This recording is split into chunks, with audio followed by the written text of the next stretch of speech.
Trail and ultra runners, what is going on? What's happening? I hope everybody is well. Welcome to another episode of the Koopcast.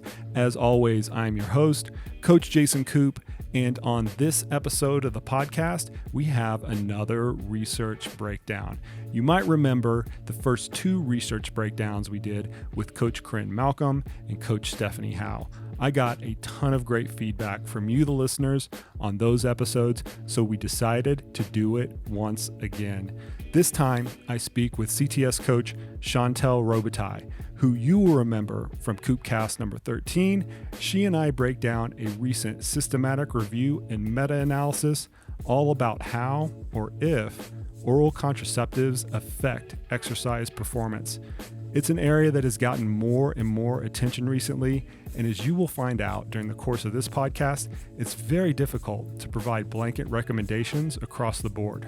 So, Coach Chantelle and I try to navigate these nuanced waters with you in a clear and actionable way so that you can better inform your training. We do mention a few apps on this podcast, and as always, there is zero financial interest in them, and I'm still not taking one sponsor on this podcast, despite getting at least 2 unsolicited requests each and every month. There you go. That's my effort of full disclosure, so let's get right into it. Here's my conversation with Coach Chantelle Robitaille. You ready to get into it, Chantelle? Yep, let's go. All right, let's do it. Okay. The paper that we're going to go over, the title of it is The Effect of Oral Contraceptives on Exercise Performance in Women, a systematic review and meta-analysis. And it's a big one. I killed a lot of trees printing this off. I did not do a digital version, as sometimes I do with podcasts. And it was, oh my gosh, how much was it?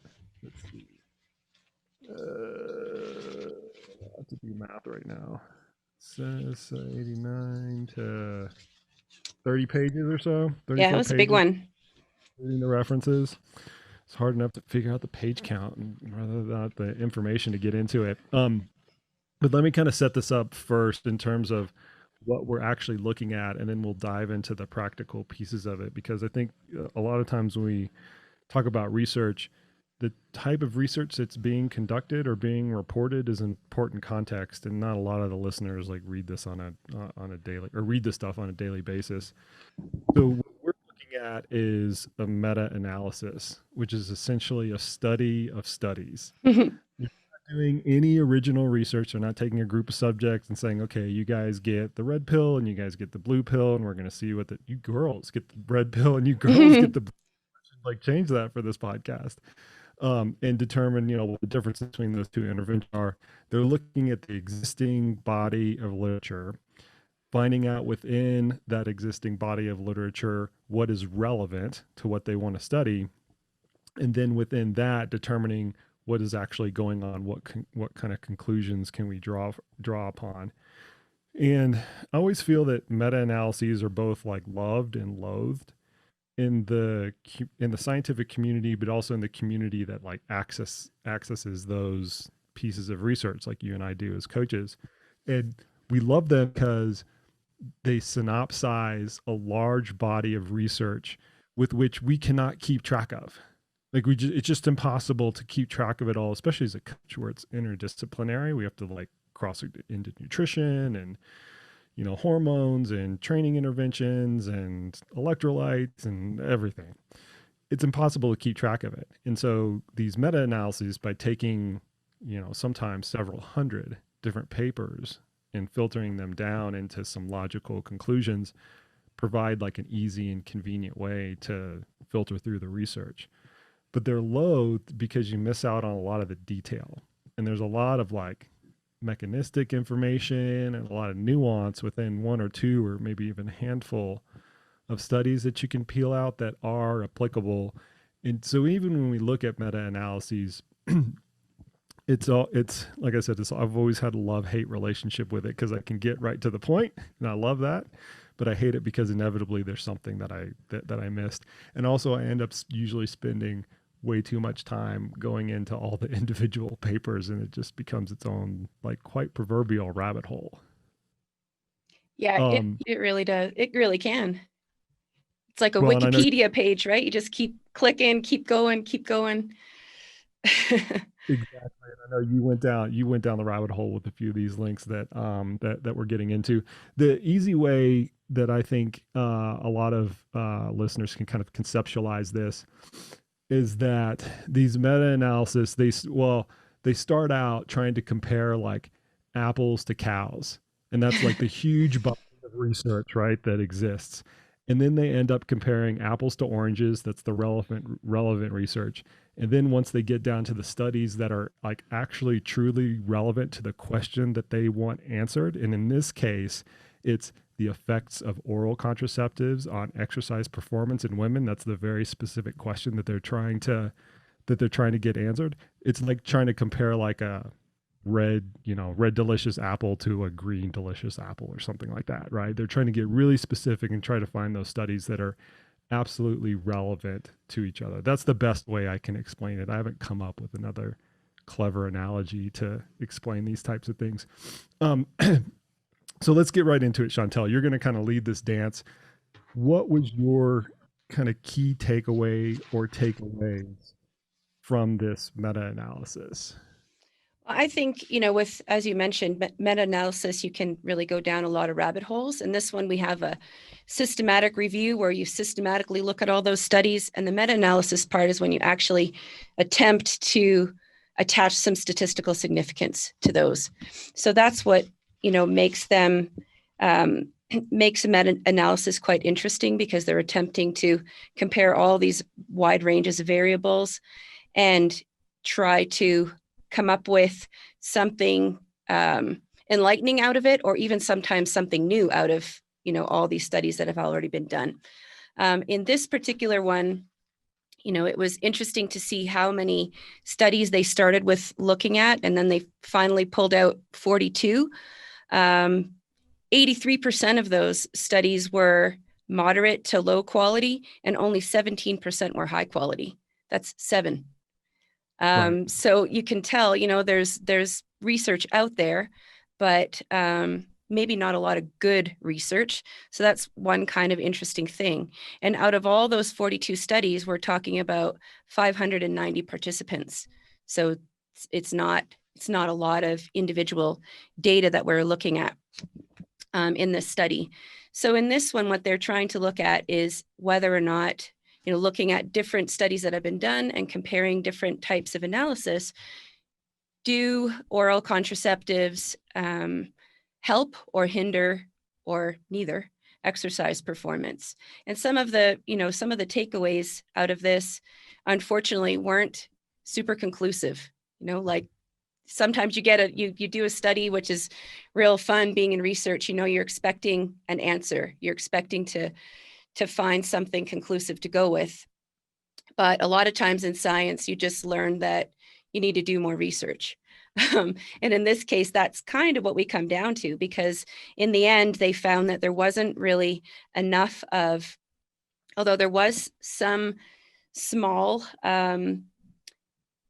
decrease in performance in some of the women in some of the studies who were on oral contraceptive pills, they felt that the difference was pretty trivial, and that it was probably a pretty small effect anyway, and that it's probably better to take an individualized approach, which is kind of what you should do when you're considering, as a coach, considering an athlete anyway, right? Is take an individualized approach. End of podcast. It The depends on end. the Let's go have a drink. short one. Well, let's contextualize the potential decline in performance. So let's first kind of set this up for what the researchers are doing. They're taking literally hundreds, almost 1,000 studies, filtering it down to how many were at the very end of it, 42. Chantal? Down to 42. 42. Mm-hmm. Down to 40. And looking through those 42 and determining, are women better, different, the same, or do we not know, taking oral contraceptives versus not taking them? Mm-hmm. And to kind of summarize it, I think it's in 2 points. A, it's highly individual. And the spread between the women who were most women are generally doing worse on oral contraceptives, Mm-hmm. but it was just a smidge worse, meaning tenths of a percent. And some of them were I would say significantly worse, Hmm. 8%, 10%, 11%, kind of somewhere around there. So that's the first thing, is that that leads to the individualization of it, is you absolutely need to take an individual approach. The second thing is you'd be hard pressed to find a study that says they were better. The group of women were better on an oral contraceptive as compared to naturally menstruating. Right. And I think there was actually one of the studies that I pulled out of there that they were, it was a study that showed that there wasn't any difference. And one of the things they mentioned in their conclusion was that birth control, oral contraceptive pills were not considered an ergogenic aid, that they didn't have an advantage on performance. Yeah, and I remember when some of this research originally started to come out, and I think this is a point worth mentioning. A lot of this is relatively new. In fact, most of this is relatively new. We've lamented for a long time, and I've lamented several times on this podcast, that there's a lack of research that's specifically done on women. This your stereotypical design involves anywhere from 12 to 20 college age males because they're good subjects, they're easy to recruit, they're fairly consistent. It's a very homogeneous group. And research is hard to do. And the more complicating factors that you have to add into that research, and adding women into a pool of homogenous men is one of those complicating factors. It's just something that a lot of graduate students and PhD students and things like that, they just don't want to deal with. The really high level ones, and this group led by Kirsty Sale is one of those high level ones. They're taking the extra steps to study females, to try to produce more kind of research on the whole. And my point with all that is when some of the initial papers started to get produced on the effects of oral contraceptives with women, is we would always see a performance decline. And one of the things that the coaches did, and I think erroneously did, maybe 15 or 20 years ago when we first started seeing a lot of this research emerge, is we prematurely kind of pushed the panic button and said, "Oh, we're seeing these big performance declines, particularly at the Olympic level, particularly at the world class level. Let's get all of these women off of oral contraceptives because we don't want their performance decline so much."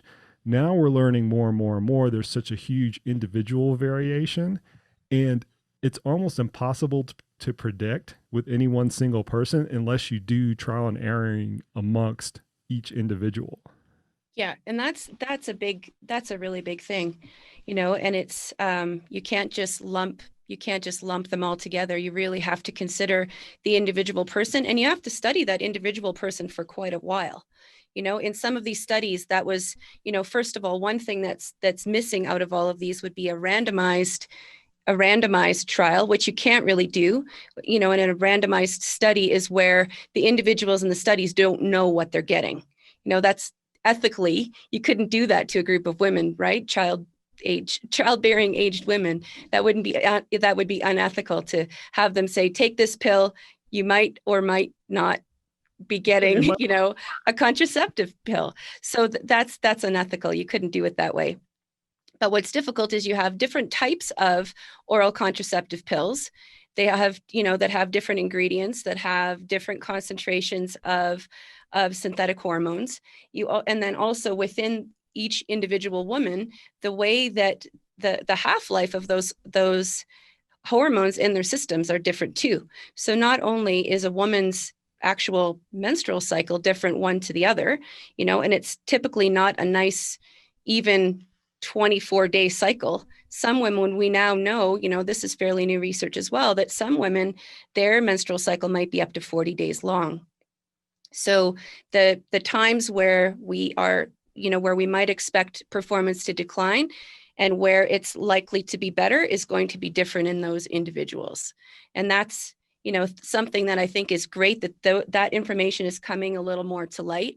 But I think there's still a lot of basic information about the menstrual cycle and about oral contraceptive pills that most women are not told by their doctors.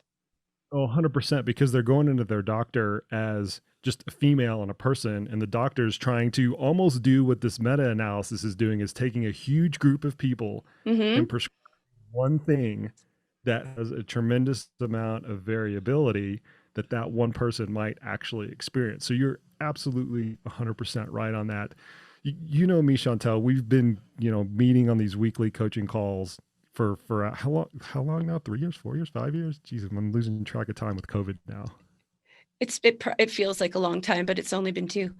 Feels For like me anyway. my point with that is I will not let anybody get away with saying, "Oh, it's just individual," and throwing their hands up and using that as an excuse to not answer the question. And so let's try to drill this down to the real practical like nuts and bolts of it. You coach women, you are a Hmm. woman. That's one of the big reasons why I have you on this podcast. So it's Hmm. not just two dudes talking about this. You coach women, you are a woman, you've gone through this yourself. Yep. How do you figure out this intra individual variability amongst an athlete that you work with, or how did you figure it out? Oh, well, before I knew any better, it was a lot of trial and error, and I was experiencing as an athlete a lot of health problems. And I was fortunate at the time to live in Switzerland and have a really amazing doctor who taught me all kinds of stuff at the age of 32 that I should have learned when I was 14. And I think this happens for a lot of women, particularly in my generation. You reach a certain age, you have some period cramps, and they put you on birth control pill. And that's that. And then they tell you that this is how it's going to work. You're going to take these pills, and then you're going to take these pills on these days, and then you're going to get a period. What we're not told is that's not a period. What you experience on an oral contraceptive, that's a withdrawal bleed. So there's blood involved, but it doesn't have the same change in the hormonal cycle as you would with your natural hormones. And basically, what happens when a woman takes oral contraceptive pills, they are kind of like a double agent, and they are down regulating the natural hormones while at the same time giving your body exogenous or outsider hormonal outsider versions. So this kind of can change the natural hormonal milieu in the body. And that's why, looking at some of these studies, thinking that because we're changing the natural hormonal environment, that's leading to potentially an impact on the performance. So trying to understand, so the main thing is, I think for most women, the number one thing I recommend, is every woman and every should, if they have a coach or not, you have to have a look at, be honest with yourself. If you're not tracking it, you can't manage it. That's thing one. And you have to track it for, a period of time, because you want to see, are there any particular patterns? Do you notice any changes in weight? Do you notice any changes in appetite? Hungrier or not hungry at all?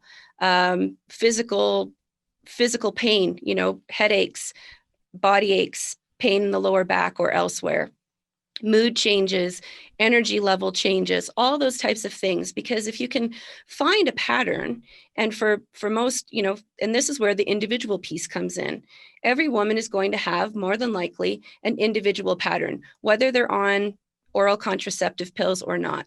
They will probably have a pattern of symptoms. And if they're getting along and they have, a couple days out of the month where they're not feeling particularly awesome, then that's great. Probably you don't have to adjust a lot. Maybe you get a little more sleep on those days. Fine. But if there's a woman who is having really drastic symptoms or really big drops in energy, or worst of all, a woman who's not menstruating, because a non-menstruating woman is not a healthy woman. You've got to know you've got to know what's happening before you can start thinking about whether or not changes can or should be made. But that's such a practical recommendation. It's just like look at the athlete before and afterwards, figure out if there was a difference. And if there was a difference, then you can start to try to mitigate it. And that's what I've always kind of come back to whenever I've had an athlete that wants to change their birth control or go on Mm-hmm. birth control in the first place. Is if I've been working with them for a while, we already have a baseline. Like we Yeah. know what performance that is because I've been looking at it. We look at it every single day, every single workout that you actually do. And there's I'm not going to say it's like a complete random guess because there is a lot of like educated guessing. And okay, we could use this type of contraceptive versus that type of contraceptive. Here's how this might affect this. Here's how that might affect that. But there, you can't only look at the performance data. You also have to look at who they are as a human and Mm-hmm. what their goals are. And does it even matter? Sometimes you'll approach somebody that's like, hey, listen, if you're okay with a, who knows, 3, 4, 5, 6% performance decline and on going from no birth control to an oral contraceptive, if they're okay with that, great. Let's just go Mm-hmm. ahead and kind of move forward and, just let the chips fall, Yeah. And it's really a case of, do the ends justify the means? For every individual woman, their choice of birth control is very individualistic, right? And what they choose to use is very much dependent on, gosh, a million circumstances. It could be some other kind of health problem, like if a woman has, I don't know, something like PCOS or endometriosis, or, an actual health condition where oral contraceptives may actually help relieve those symptoms. Or, it could be a financial decision, it could be a religious decision, there could be all kinds of things, right? So, making that decision, first of all, it's important for the individual woman to be educated about the different options, because aside from oral contraceptive pills, they could consider something like an IUD. There's an IUD that has no hormones at all, which is going to give them the benefit of having, a reliable contraceptive source that doesn't impact their natural hormones. Or even something like one popular one here in the US and probably Europe too is Mirena, which is an IUD with progesterone. Because that progesterone is localized, within about 6 months, the woman still has a very natural cycle of hormones. So again, they can have that protection without having any disruption to their natural hormones. So there's lots of options out there. But again, I think a lot of women just aren't given enough information to be able to make the best choice for themselves. From a practical standpoint, if you have an athlete that says, hey, I think my oral contraceptive is interfering with my performance and I would like to change that somehow, Mm-hmm. and you don't have the background information, let's just say it's a new athlete or for some reason they're kind of like new to the sport, they're just kind of getting into it, how would you go about like actually triaging that in terms of figuring out if another solution is better for them and like walking them through that process? Well, I think first of all, we have to, think about the fact that for me anyway, I'm not a doctor, right? I'm not a clinician, so I'm informed about a lot of this, and certainly have my own experiences or experiences with other athletes. The first thing is to find their why. What's leading them to that conclusion? Have they been experiencing some things that lead them to that, or do they just feel like many women often do in their kind of mid 30s or even early 40s. I've been on these birth control pills for 15 years, and maybe it's a good idea to come off of them, or maybe they're not helping me.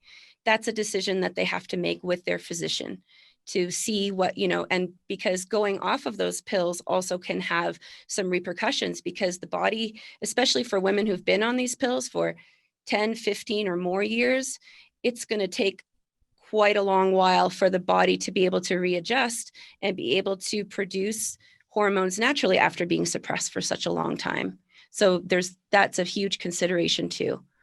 Yeah, and that's one of the conundrums, right? Like if you really don't have the before performance data, and you do get stuck into this like trial and error process, a lot of times I've thought that because the process is so long between trial A, trial B, and trial C, whatever you lose in that intermediate time just because of like loss of training or whatever, that's worth more than the performance decline that you started out with. Right. So a lot of times it's just kind of like, listen, let's just stay the course and deal with it. Because if you don't know that you have a, if you don't know that you're getting a, if you don't know that you're getting a market performance decline, sometimes the ends, to ping off of your ends justify the means, sometimes the ends are actually worse than the initial, the initial situation that you're set up with because of that time frame. Right.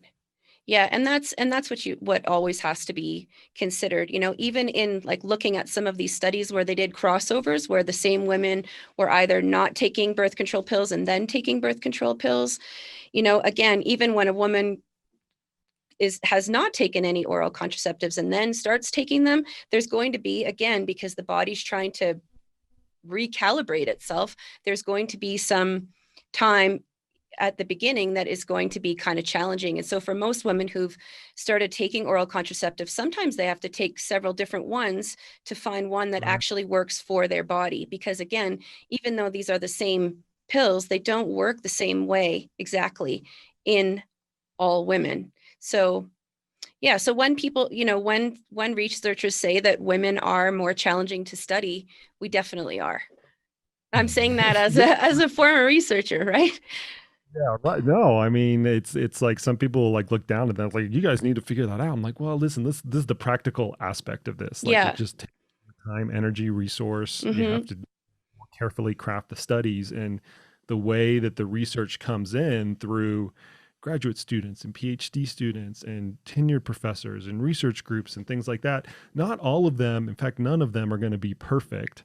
And a lot of times you're constrained, you have real life constraints of time, energy, money, Mm-hmm. subjects, all nine yards. Um, so let's kind of get back to the meta-analysis kind of part of this.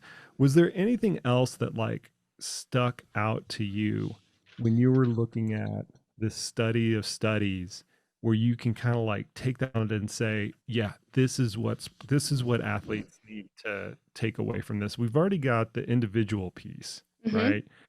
We've already got the piece that there's a very very small, when you average everybody out, there's a very small performance decline in the group of people that are taking oral contraceptives. Is there anything else within that nuance that's important for people to know? The other thing probably that I could pick out that, kind of came through in this meta analysis was looking at so what they tried to do in a number of the studies was compare the same timing, the same cycle in the women taking oral contraceptives with the same time in the cycle, same phase in the cycle with women who were naturally menstruating. And so that showed that the the performance level was consistent across those cycles. So that kind of tells you that there's, not it's not going to be a bad thing if you're taking it, right? It's not going to affect your actual performance. And then there's also, a lot of research that shows that naturally menstruating women experience some more detrimental symptoms in the early part of the follicular phase anyway. So the follicular phase is the time from, day one when the woman gets her period that month until she ovulates. So that's the follicular phase. So for any, for most of the women listening out there, when you're feeling kind of crummy before the period starts, the first couple days of the period you're feeling kind of crummy, and then you have a couple days where you might feel like superwoman, or you might just feel a little bit better. Again, individual. But Right. that's the timing across all these studies where they showed whether the women were on oral contraceptives or not. That's when they were more likely to have some performance issues. But in terms of performance, the better performance happened, during that same time, regardless of whether the women were taking the oral contraceptives or not. Okay, so here's the practical piece of this that I want to bat around with you, because you and I, we both have athletes that are terrible during a certain part of their menstrual cycle. Mm-hmm. Absolutely we know it, and we see people, we hear, we hear stories of people that fit this profile of, for whatever reason, they have a really bad 3 to 7 days, Yep. and it's unavoidable, it's super consistent. And this is where this whole concept of one of Stacey Sims' quotes, who's been a guest on this podcast as well, of women are not small men. And it's Mm-hmm. something that I ask her consistently, since she's a leader in this field, and we don't exactly see eye to eye on this. And you and I might have some disagreement on this as well. But I always come back to, how does the training change, or how should the training change when we notice these hormonal related performance declines, like what should the athlete practically do during those phases? Should they change the training completely? Should they just kind of give in to a rest phase? Should they put the horse blinders on and just plow forward with reckless abandon? Like Mhm. what athletes do when they know that they fit that pattern?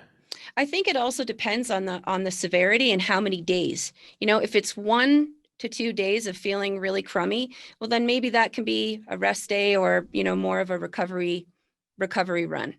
If it's longer, then maybe you want to think about, like, in your training cycle, if your training cycle is typically 4 weeks, maybe for that particular athlete, maybe your training cycle becomes 6 weeks instead, so that you can build in a little bit more rest. Because during that time, the if what other symptoms are they experiencing? Are they having difficulty sleeping?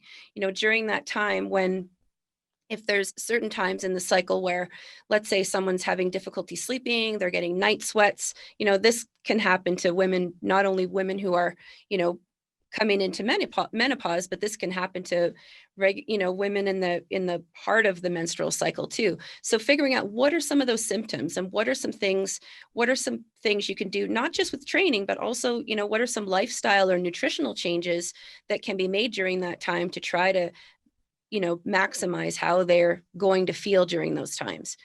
And again, that's a little bit of trial and error. And I think first you have to track, and get a history of what some of those things are, and then start thinking about, are there some changes you can make before going to bed that can help you sleep better? Are there some changes with, if someone has really crummy nutrition, that's not going to help, right? So maybe cleaning up their nutrition a little bit, making sure that they're getting enough of the right foods to make sure that they're, fueling enough, with enough of the right things to help try to alleviate some of those symptoms. And I think in Stacey's work, she's identified a number of other things that may be helpful in terms of changing the ratio of macronutrients. So eating a little bit more protein at certain times, or a little bit more carbohydrate at certain times, or adding in some adaptogens that might help to balance the hormones.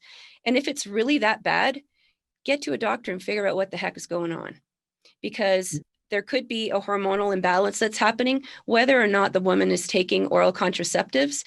And if there's a hormonal imbalance happening, you've got to get to the heart of that and get that balanced out, or else there's not really going to be a lot you can do to make things better.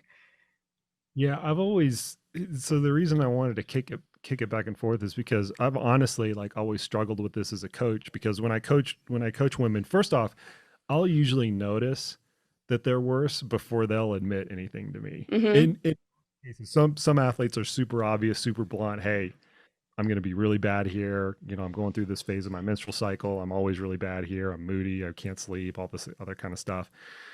And but most of the times I figure it out first, and then I bring it up, and then we start to work through it. And I don't claim to have my thumb on the right answer. And the reason is because I see these recommendations that range from change everything, change your nutrition, change your sleep, change your recovery, change your hydration, change your training, from one extreme to the other, to don't do anything and plow forward. Yeah. And like everything else in between. And I think a little bit of that speaks to the individual nature of it. But when I first encounter this, I always kind of come back to like the same de facto way of solving the problem. And that's I look to avoid the double negative. I look to avoid the time when the athlete is going to be the worst. And once we figure that, in the basic way we do that is we just count the days of their menstrual cycle. And if it's day 5 through 10 or whatever it is, Mm-hmm. know those are going to be the worst days. Avoid the highest training loads on those days first. Mm-hmm. So how orchestrating the training and whatever type of, 3 weeks hard, 1 week easy, or whatever it happens to be, whenever that cumulative and acute training load is the highest, I'm avoiding those times. Yeah. Start there, or I will start there. And then if like advanced interventions need to be made, like month after month, I'll gradually kind of like layer them in, because I feel that that's the right way to preserve the correct like training architecture that I want and the individual nature of that particular athlete. But I And if don't you don't profess. do it that way, how do you know what's working? How do you know what Yeah, the solution is, right? If you're just throwing it all against the wall. So I think that's like with all, like you're always fond of saying, the best training sometimes is the simplest and most boring. And sometimes, and I feel the same way about this. Like you don't want to just throw everything at it. I think you have to, track things, identify the patterns, try to work the training with those patterns, just as you said. So you're not going to plan, some hard, intense intervals on the days where the athlete is likely to feel really crummy or not have a lot of energy. And that it can be as simple as that. And then if it's, if you do that and it's getting a little bit better, and then you're looking somehow to find another form of improvement, or you're not really seeing much improvement from that, then you've got to, dig in a little deeper and see if there are a few other little things that are going to move the needle in the right direction. yeah. Like I said, I don't profess to know that that's like the right first step. I think that's a reasonable first step. And if anything, I might be a little. My athletes are probably that are listening to this are probably laughing their asses off because they probably, or at least my female athletes, are laughing their asses off because they've experienced this. Normally, I make the adjustments in really small increments. Mm-hmm. So it's try this. Let's see how much better or worse and different it is, and then let's try something else. And let's try. And when I'm talking like really small things, I'm talking about like moving 2 or 3 days of training from one week to the next week. Yeah. We're moving 2 or 3 more days of training from the next week to the following week. And it's only been very rare. I can probably count on one hand of the entire 20 years of coaching that I've done where I've had to take like the drastic, full blown measures. Like we're going to do ice baths and, increase protein intake dramatically and, flip flop the training every which way from Sunday and do strength training on these 5 days, but not on those 5 days. Yeah. Like it's only like really, really rare where I've had to like I'm gonna use another really terrible saying that somebody's gonna criticize me on, but like let the hormonal tail wag the training dog. Mm-hmm. It's really rare where I've had to do that over the entirety of my coaching career. Not to say that it's not out there, Yeah. because obviously, but I just think this layered approach is the best, I guess is what I'm saying.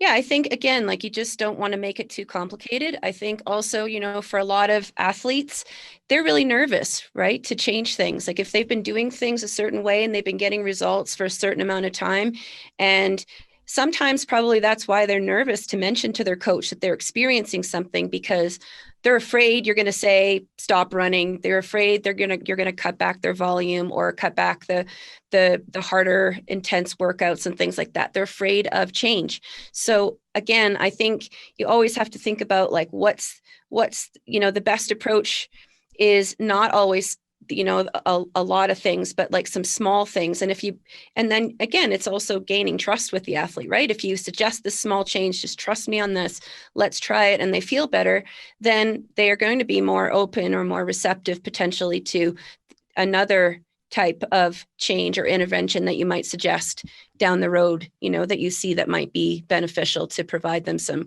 additional support. Yeah, it's a signal through the noise problem too. Like a lot of times when you're making a whole lot of changes in a small amount of time, there's too much noise to determine what the signal you're actually receiving. So it's always, like I said, it's always been this interesting proposition where as a coach, I can normally pick out what's going on right from the get go for Mm-hmm. even social standpoint. Like you can usually pick it out from the get go. I mean, we have interactions with our athletes, weekly or, every several days or something like that. And that normally comes before the admission of, okay, I'm always bad on these particular days. Have you ever had an athlete, Chantel, where you have had to go through like several of those different iterations to find what the best setup for them is going to be? um, Myself as one example, but I've also had, I would say most of the athletes that I work with, we haven't had to go too far down the line. And, I want to come back to, what you were mentioning about like some of the other interventions in terms of protein content and strength training, things like that, having to change the whole structure. I think probably some of the bigger changes happen in women that are maybe perimenopausal, because that's when, even, and a lot of those women are in a situation often where they've been on the oral contraceptive for a long time. They're thinking about getting off of it. Their body is going through some crazy shifts. And that's where you might have to dig a little bit deeper. But I would say, aside from myself and one other athlete, where we had to make a lot of systematic changes, get some hormonal panels done, recognize that she had definitely a hormonal imbalance, and we had to really scale training back until she got that a little bit more under control. But once she did, the difference was just astounding. It was a totally different athlete. Here's the way that I can kind of stylize that after working with several women throughout all three of those stages, right? Mm-hmm. Throughout normal menstrual cycle, perimenopausal, and postmenopausal, is the training structure has generally shifted from lots of volume, some intensity, some strength training, mm-hmm. moderate amounts of volume, proportionally more intensity, mm-hmm. but spread out more, and much more strength training. Like mm-hmm. if you take that higher time frame, you could summarize the change in that. And if you looked at it over the course of, let's just say 4 years, 3 or 4 years, that's the general description that you would apply to the changes in training that are being made. But if you like drill down to any 1 month, it really wouldn't look all that much different from this month, right? So we're talking about changes over a long period of time, mm-hmm. not over a short period of time. Yep. Yeah. And that's the thing, right? We're trying to, in all cases, when we're working with athletes, we're trying to build, stronger, resilient athletes that can, not just be running for a couple of years, but running for a long time, and for women, being able to run healthily throughout the course of time, regardless of what hormonal state their body is in. So paying attention to those things, at various cycles, and being on top of things and looking at those changes in their cycle throughout the month, that's going to be really important for an athlete. Because if she's tracking these things and she's got, let's say, 5 years of tracking and it's been really consistent, now she's 38 and she's noticing things are not as regular, or she's having a lot more brain fog as well, and other types of symptoms. By tracking that, having all those records of time of, she might be seeing some changes in training too. So having those records over time and being aware of how her body's functioning. And I think for a lot of women that aren't tracking these things, they don't have a sense of how their body is functioning. They don't have a sense of even how long their cycle is. I was just talking to my cousin last week, in fact, who's 38 and had no idea that that her menstrual cycle was not 24 days. Yeah. And I worked with her to try to figure it out, and figured out that she had like a super short luteal cycle compared to most other women. So it's just, know your body, track things, and also, for women working with a coach, communicating things, and don't, not being afraid to speak to your coach, even if they're a male coach, because if they're any good at what they do, they should be learning about this stuff too. Well, they should be that much in tune that they know that. What do you mentioned? We've mentioned tracking a few times. Let's throw out a few options for women that are out there and coaches that are out there listening, of different ways they can either track them themselves, or the coaches can kind of help their athletes track this stuff. So there are a lot. I mean, you can do it just with a calendar. You can write it down on a calendar, just the old fashioned way. You can. Nobody has this anymore, Chantelle. You're showing your age. Nobody has it. Some people do, or even your Google Calendar, you can do it that way. The Garmin watches do have a feature, and it will remind you if you start tracking on your Garmin Connect app, it will remind you if you're not putting the information in. Training Peaks a little clunkier, but they do in the Training Peaks metric function, you are able to put that information in. I'm really hoping, and if anyone from Training Peaks is listening, you've seen my notes on your site, asking if there's a way to somehow bring, because it's annoying if the athlete's tracking on Garmin, but the coach can't see it, and then you want them to track it in Training Peaks as well. Hopefully one day they will be linked. And then there's some other great apps out there that people can use, and there's all kinds of them, but probably one that's really useful for active women is called Fitter Woman, FITR Woman. And Fitter Woman is a really awesome app. It's totally free, but it also has a lot of really great educational information about the menstrual cycle, about what might be happening in your body at that particular time of the cycle. What are some what are some symptoms you might experience, and what are some lifestyle things that might help you feel better during those times? So it's a really awesome little app. As always, there's no financial conflicts of interest with any of those. They're just good tools that we like. Yeah, good disclaimer. Yeah. We use Training Peaks with our athletes on a day-to-day basis. I just command one of the God, I'm blanking on the category that they the metrics. Sorry. I'm having brain fog too. I'm about to You should get your estrogen checked.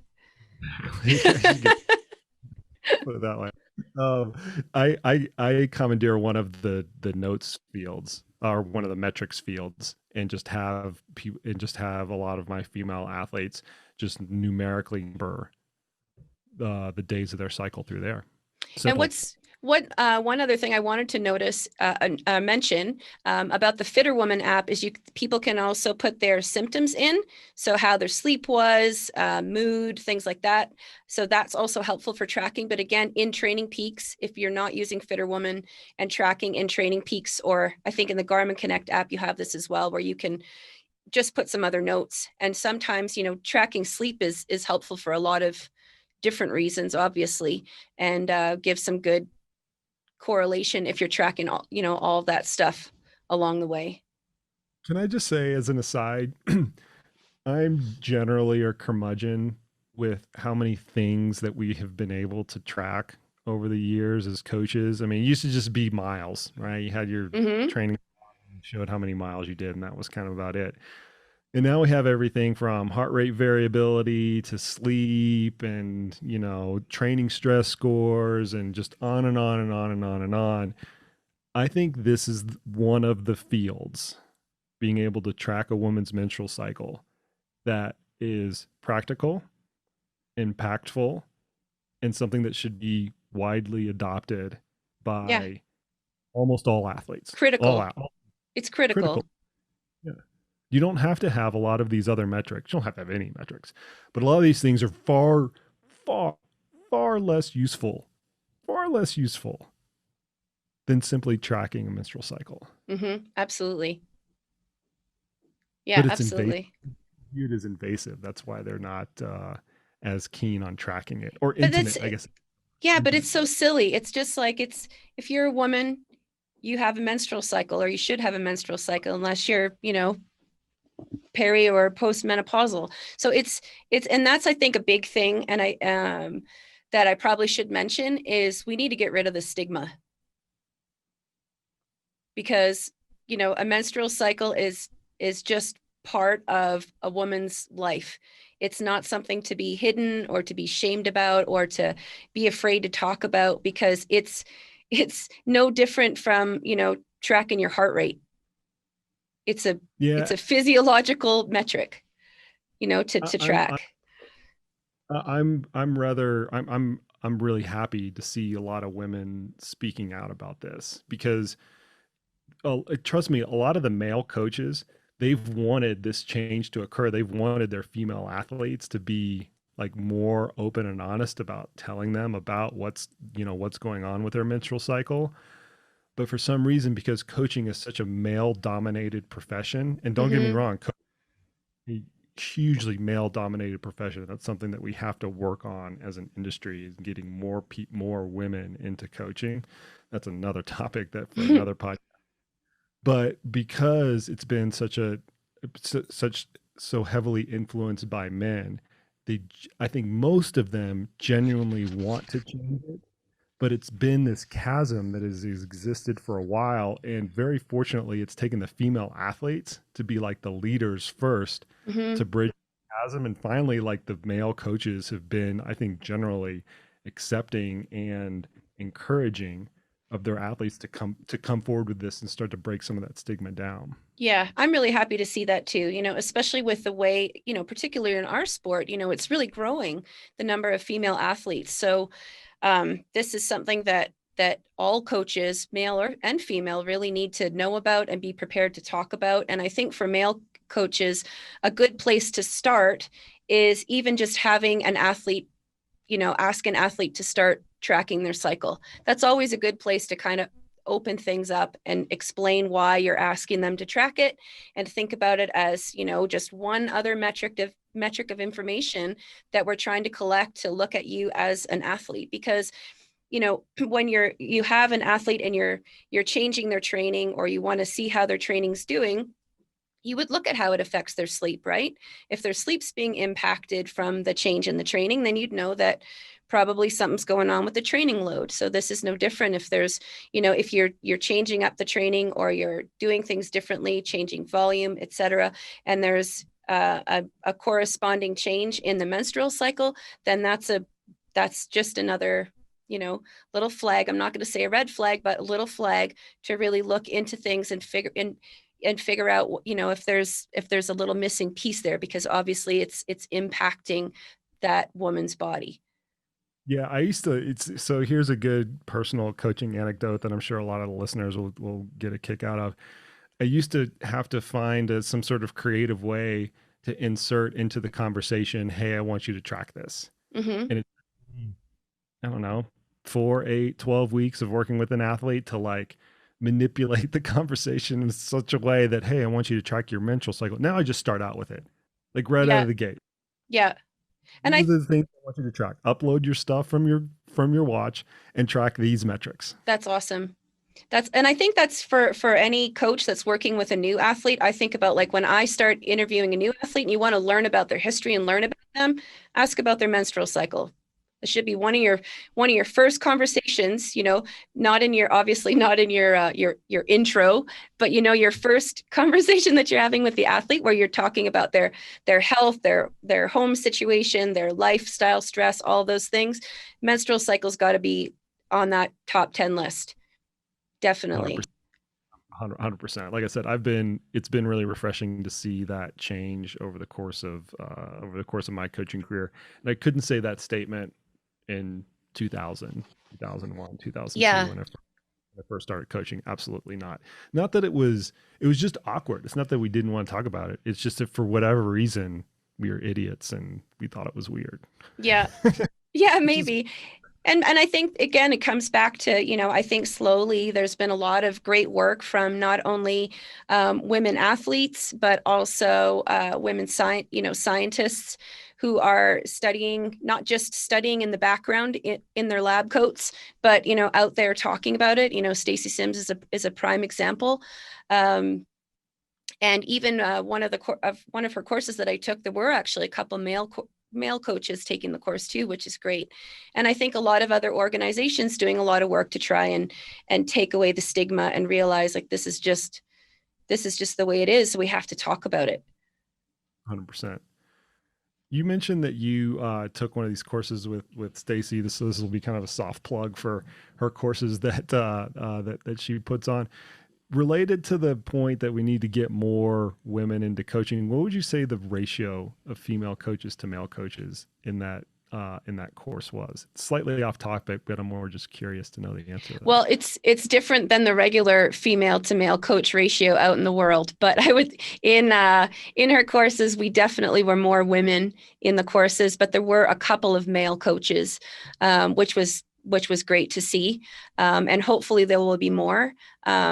I remember seeing Stacy speak at the Training Peaks conference last fall, and it was really awesome to see how many male coaches were there in the audience, not just hiding in the background behind their book or something, but actually really listening and really getting engaged with asking questions and really wanting to learn how to be part of that conversation, Well, it's which because is female awesome. participation in sports has been on the rise. It's still not where it should be, but it's been on the rise, and coaches Mm-hmm. have to. They definitely have to react to that. The reason I ask is we just went through this podcast will air after this process is done, but it's inconsequential. We're going through a new hiring process right now for new coaches, as you know, Chantel. Yeah. I used to get like a 10 or 15 to 1 male to female ratio of incoming applicants, which it just made me want to pound my head against the wall. It was just so disproportionate. And now I'm getting about a 6 to a 8 to 1. So about Yeah. double, about like that, double the number of female coach applicants. So it's changing slowly but surely. Okay, all of that is an aside. Let's get back to the salient points, Chantel. Let's kind of wrap this up. All right. So I will let you do the summarizing. We're going to put ourselves in the position of a female athlete or a coach working with female athletes that's considering what the performance implications are of that athlete using an oral contraceptive. What are the big takeaways? So again, as I mentioned, the outcome or the effects were pretty trivial. So a couple things you can take from that is if it's trivial or a small effect, maybe you take a closer look if it's an elite athlete, because a small change in performance, can make the difference between first place and third place, right? So who's your athlete? Yeah, potentially more consequential Mm-hmm. at the level, Yeah. or where margin of success or failure is very small, potentially Mm-hmm. more to that. Okay, that's a good Yeah. one. So for that, thinking about, whether to look into it a little deeper, that could be the one thing. And then the second thing is that, if we think about the fact that there is, as we mentioned, there is a bit of a performance decline in that early follicular phase for the women on oral contraceptives.